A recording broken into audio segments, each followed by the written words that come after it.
young life, new life, and food for life, all tonight on the Chronicle.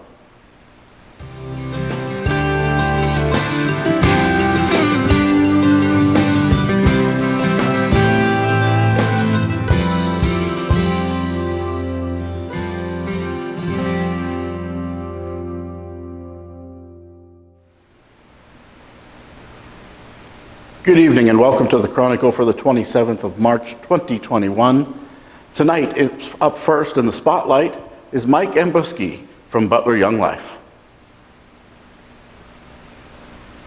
Welcome to the Spotlight segment. Today we have Mike Ambuske, the Area Director for Butler Young Life. Welcome. Thanks so much for having me. Great to have you here. Now, before we get into Young Life, let's look a little bit about you. Okay. You're not originally from Butler. We're not. No, I'm not from here. Not at all. Tell me how you got here. Where you're from, how you got here. Okay. So my family and I'm married to my wife, Emily, and we have 5 children. Great. We moved to Butler in the summer of 2016 to start Young Life ministry here in the Butler area. We were invited here by a handful of local adults that had formed a committee to ask us to come here and move here and relocate here. Originally from Springfield, Ohio, which is kind of between Dayton and Columbus, right along I-70. Springfield, we are finding, is very similar to Butler. And so that transition to here has felt pretty normal for us, actually. That's great. Yeah. It's felt pretty quickly like home, which has been nice. All right. What's something you've come to enjoy or like about this area? Man, you know, it's funny, when we were first considering moving here, we were told that Butler is kind of this tight-knit circle of people, and it might be kind of tough to break that circle and to kind of be part of that circle. But I'm finding, and one of my favorite things has been that this community, when they get to hear the story of what Young Life is and what it can be, has been a very welcome, opening community to us, to my family, to me, to our leaders, to those that are involved in the ministry that we do. And so while I understand how that can be a tight-knit circle, it's felt very welcome to us. And so that's been encouraging. That's great to hear. And that's something we certainly try to do here at Covenant too, is welcome everyone. Absolutely. Okay. So you mentioned Butler Young Life is the thing you do. Yeah. How did you become involved with this? I got involved with Young Life in middle school. The youth pastor at my church was also a kind of part-time volunteer leader with Young Life. And so they invited us to kind of do both, come to youth group, but also come to Young Life Club. And so in 7th grade, which feels like forever ago, I started coming to Young Life Club on a regular basis. And then throughout my high school years, stayed involved in my local church, but also got to be very involved with the local Young Life in my high school, and got to help our volunteer leaders run things up front and do things kind of behind the scenes also, and just kind of kept staying plugged in to the ministry. And so that was how I first got involved, and have basically stayed involved in some aspect kind of throughout. Haven't left. Haven't left. Okay, so what are some of the things that Young Life does? So Young Life's mission statement is to introduce high school and middle school students to Jesus Christ and to help them grow in their faith.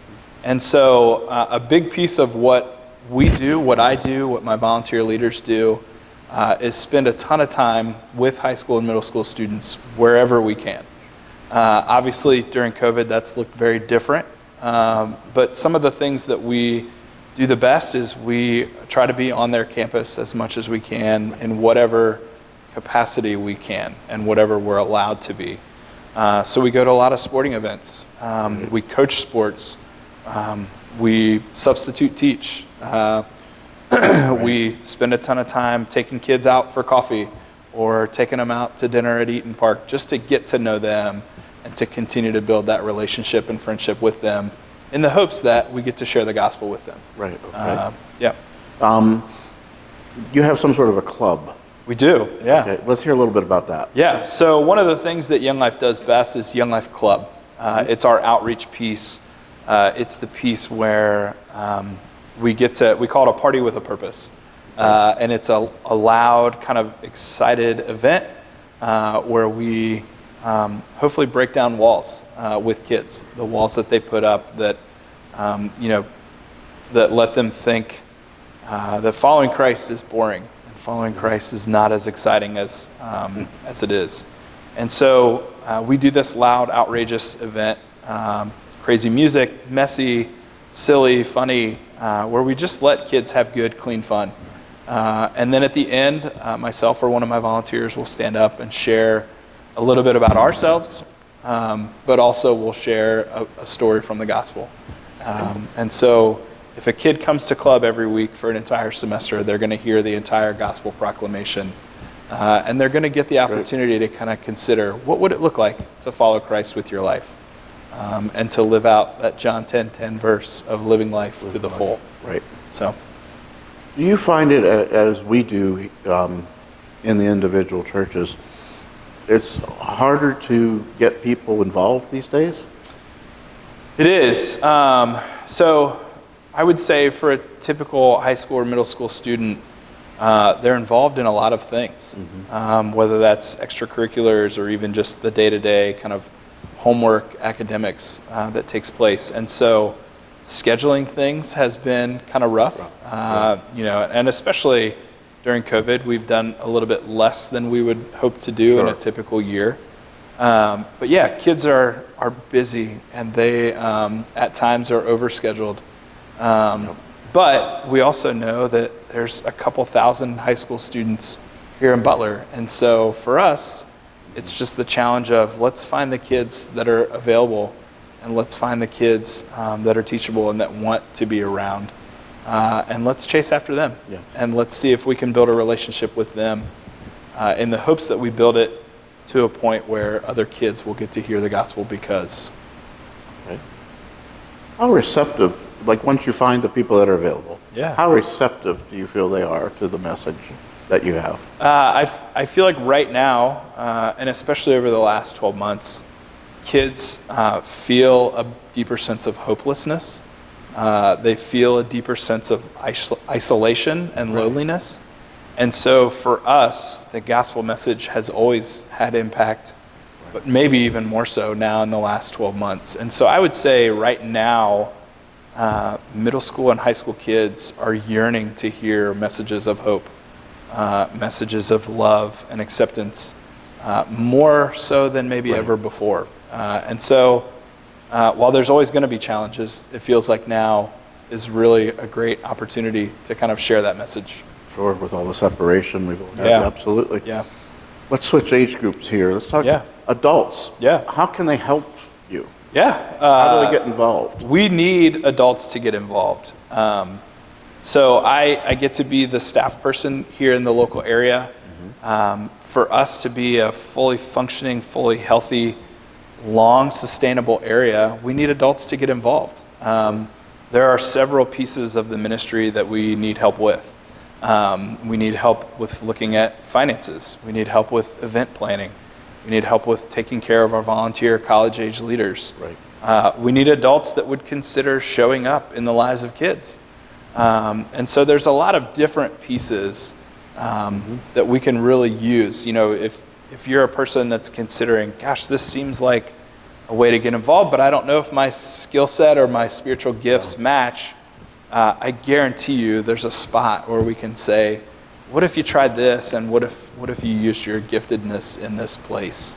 And so it's not all up front. It's not all spending time with kids.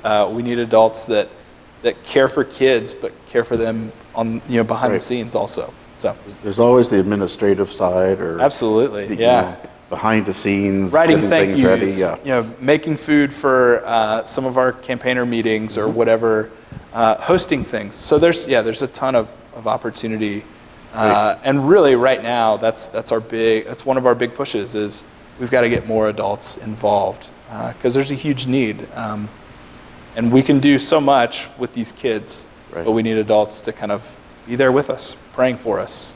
There's all sorts of things that they can do. It takes a village. It does. It really does. Yeah. How can people contact you and get involved, whether they're young or an adult or? Yeah, I mean, so cell phone, email, website. I don't know which one of those you're specifically looking for. Whatever you want to offer to people. What is the website? That's a good one that people easily can go to from the video. The website is northbutlercounty.younglife.org. Okay. I'm pretty sure. I should probably double check that and make sure. Just keep typing something like North Butler Young Life. You'll get there. You can also search on younglife.org, which is a national organization, and you can search by zip code, by city, and it'll get you to our website. Our local contact number is area code 724-406-9790. And then the Young Life email is younglifebutlerpa@gmail.com. Okay. So those are a few options if people wanted to get a hold of me and say, hey, I'd love to consider getting involved. What would that look like? All right. We'll try to get some of those up on the screen for you. And maybe edit out all the junk. And all the junk, right. Okay. Now, Mike, I have a loaded question here. Okay. Pretending this is a world stage, Yeah. platform to speak to everybody. In this day and age, what do you want to say to the world? Yeah. The wonderful part about this question, I get to do this quite a bit with high school and middle school students. And I would say life to the full, because everyone's looking for that, right? They're looking for what really fills up my soul, what makes me feel like I'm complete. Life to the full is only found in Christ. And I think for us, we miss that sometimes. We try to fill it with other things, right? We look at other opportunities, we look at other things to fulfill that void. And I think for me, that piece is Jesus. And so knowing him, having a relationship with him, and I know that sounds very kind of confusing and strange, but really just seeking his guidance and looking for what are the ways that he's impacted me that I can share that with others. And so I would say that's where life is found, not the other things that we think it's found in or that we can spend time chasing after. Very good. Very good. Okay, it's that time, folks. You at home probably know by now what the question is, but Mike does not. Mike, before we let you go, Yeah. give me 3 words that best describe you. Ooh, 3 words.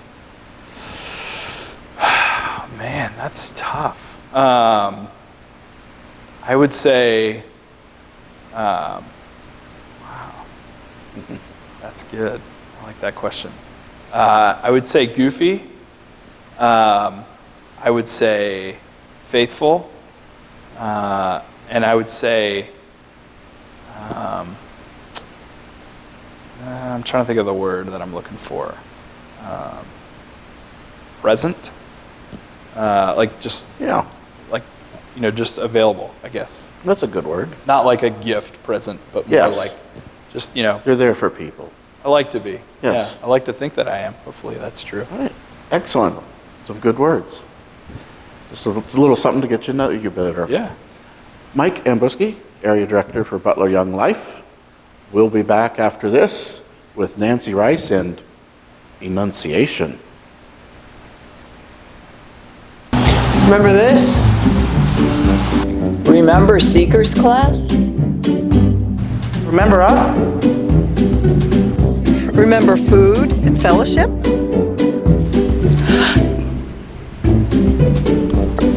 Do you remember him? Welcome back. Hi, I'm Brian Graff, and I'm sure you remember me. Friends, it's time. Time to come back. Time to remember what congregation means. Time to be in community just as God intended. Join us for Monday, Thursday worship at 8 p.m. and then again on Sunday, April 4th, when we have a continental breakfast at 9:30, followed by festival preludes after 10:30, and Easter worship at 11. Covenant Church, we've been waiting for you.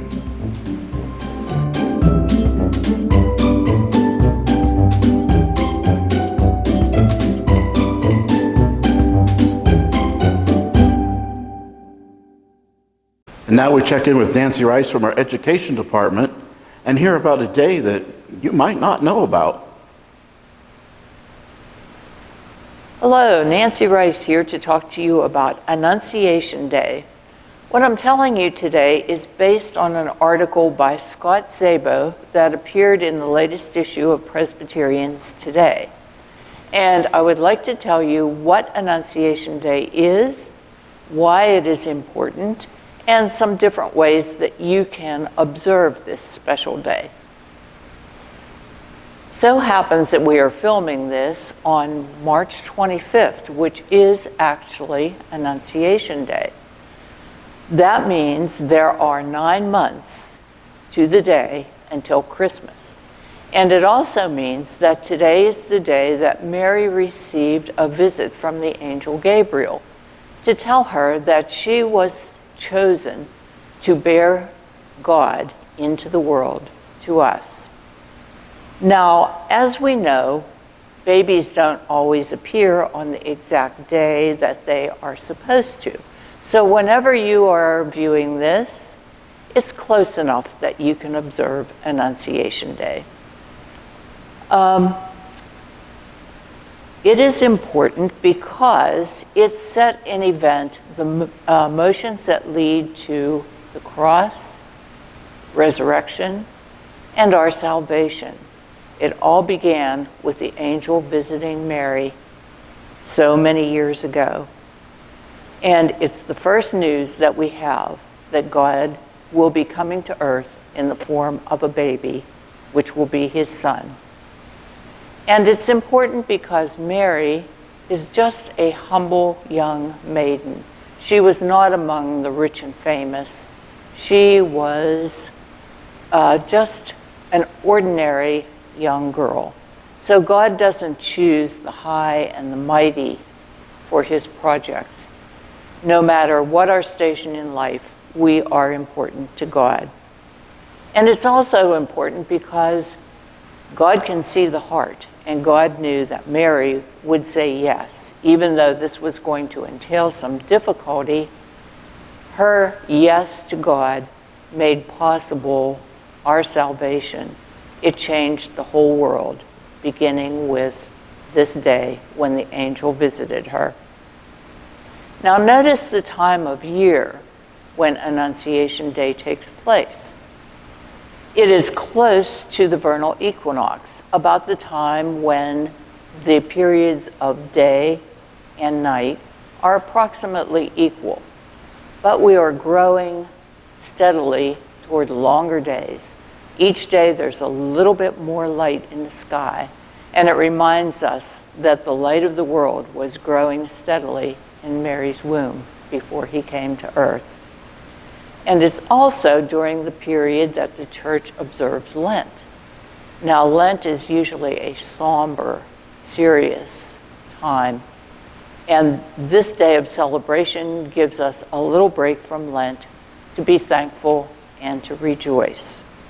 And this year, we are coming out of a very dark time, but we do have vaccines, we are making progress, and there is hope that after this long, dark night, we will soon be able to gather again and not be socially distanced and be able to give one another hugs and greetings in the way we're accustomed to. Now, what can we do to observe this special day on the church calendar? First, we can read the first chapter of Luke, beginning with the 26th verse. That describes the angel visiting Mary and the reaction, the song of Mary, and also her visit with Elizabeth, which is really worth reading again at this time of year. It sends a special light to it. Also, we could maybe sing a Christmas song, such as O Come, Emmanuel, or something to do with the angels, like Hark the Herald Angels Sing. Just being able to sing a Christmas song at this time of year will lift your spirits a little bit. Okay, we can also have a little treat. We can eat a cookie, we can eat a little bite of chocolate, We could go to the Dairy Queen. We can do some little special thing, and we don't have to make a big fancy Christmas dinner. We can just give ourselves a little treat in celebration. We can also begin something new in honor of the new life that began this day. And we can also honor Mary by saying yes to God for something that you've been putting off that you feel God is asking you to do. And last, we can pray for new and expectant parents, specifically if you know any, or just in general if no one is coming to mind. So there you have it. Happy Annunciation Day. Thanks be to God. Thank you, Nancy, for that report. Now we switch gears and head to the kitchen and see what's cooking with realtor Gina Loebell. Welcome to Covenant Test Kitchens.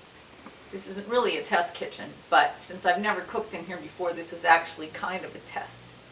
Today, what we're going to do is we're going to prepare a very simple meal that anybody can do after work. It's very budget friendly, and we've got simple ingredients. These were all purchased at Aldi this week. We've got bow tie pasta, also called farfalle, which for anybody who wants to know, it translates to butterfly, mozzarella cheese, hard salami, broccoli, pesto sauce, and salt, because you can't cook pasta without salt or else it's going to taste like nothing. So we've got our water going here. We've got water boiling for the broccoli, and we've got water boiling for, well, almost boiling for our pasta. The longest part of this process is going to be the boiling water. So if you have not yet learned to boil water, there are some simple instructions on YouTube that I'm sure you can find. So what we're going to do first is, once we get the water boiling, we're going to plunge our broccoli into the boiling water.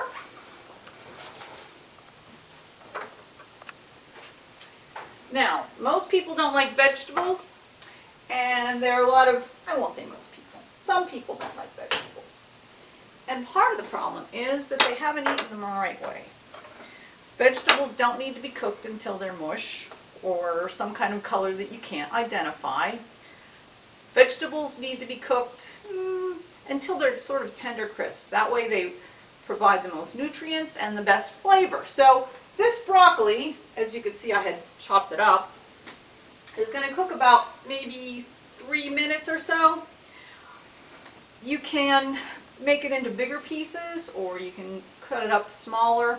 Eventually we're going to chop it into smaller pieces for our pasta salad that we're making.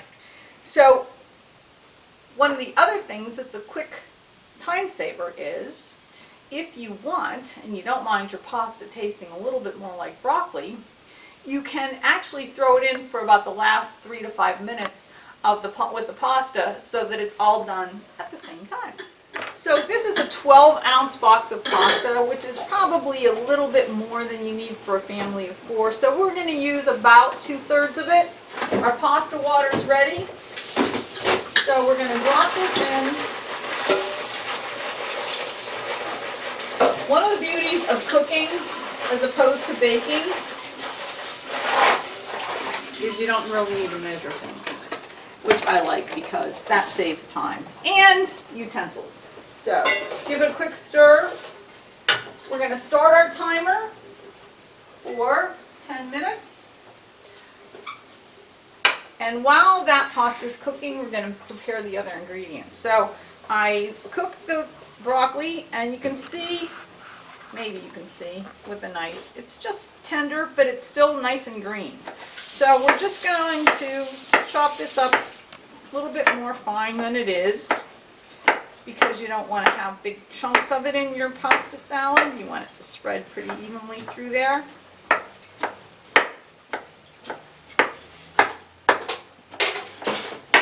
And yes, you can eat the stems. Actually, the stems are really good if you just kind of take all the fibrous part of it out and shred them up. Okay? Voila. And now we're just going to slice our salami into just pieces. And it doesn't have to be pretty, unless you want to make it pretty. The hardest part of this whole dish is taking the salami apart once it's all stacked up like that. So here we are combining these things while our pasta cooks.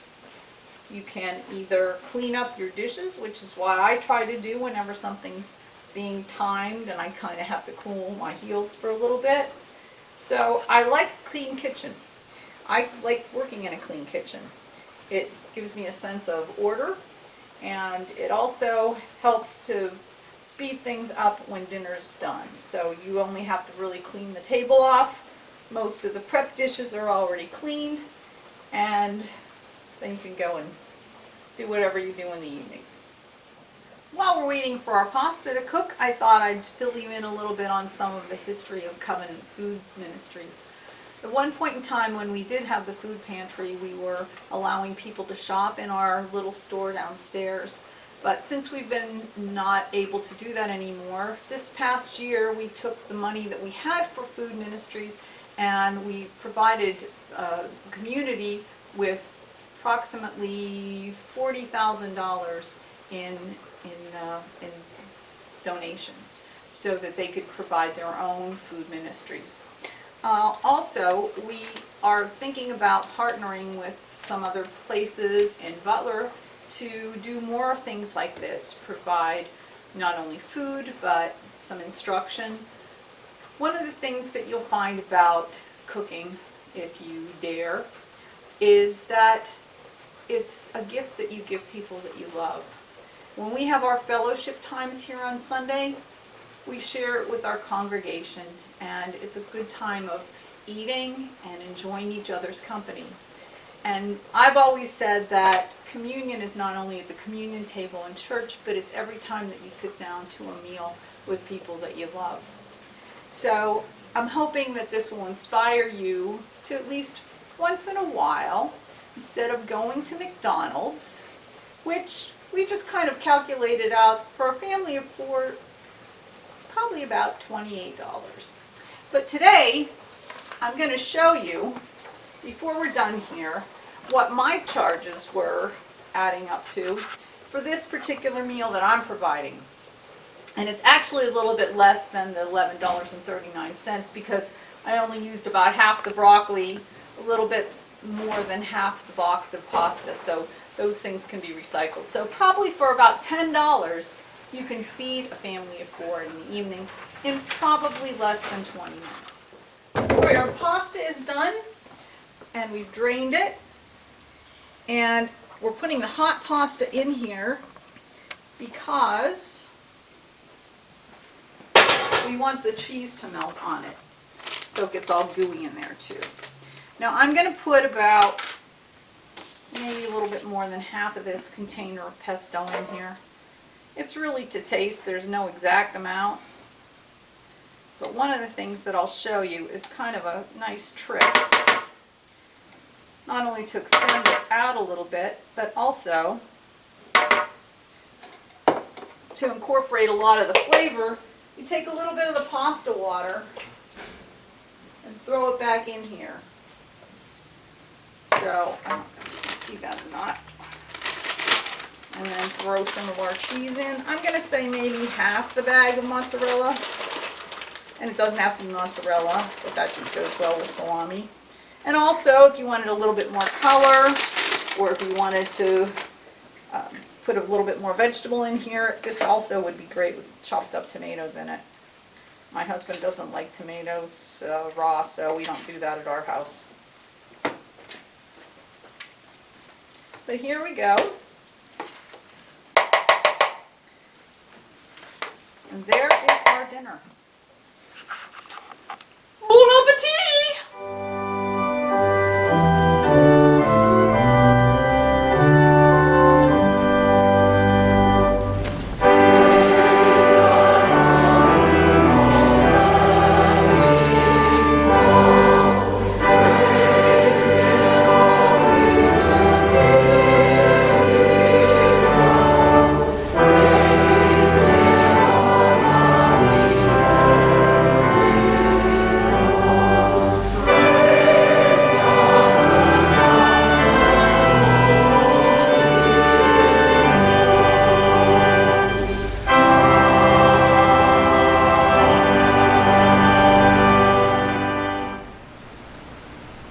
Wow, that looks good. Can't wait to taste that, Gina. We thank Gina, Michael, and Nancy all for being on the show today. And that'll about do it for this issue of the Chronicle. We'll see you again in May. For watching, and remember, every day is a blessed day.